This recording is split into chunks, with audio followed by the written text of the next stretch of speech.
acayip sıcak oldu. Ağaç buraya kadar geliyor yangın. Oo, çok coştu. Çok coştu. Rüzgardan acayip yanıyor. Acayip birdenbire her yer tutuştu. Herhalde otele sıçrayacak. Otelde büyük tehlike altında.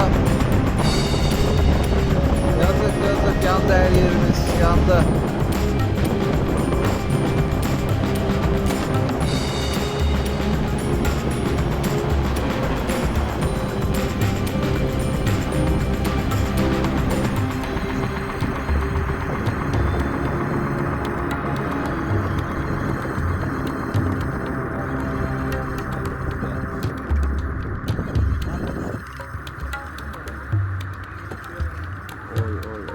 An itibariyle güvenceli. Titanic Otel arkası. Oy, fena fena fena.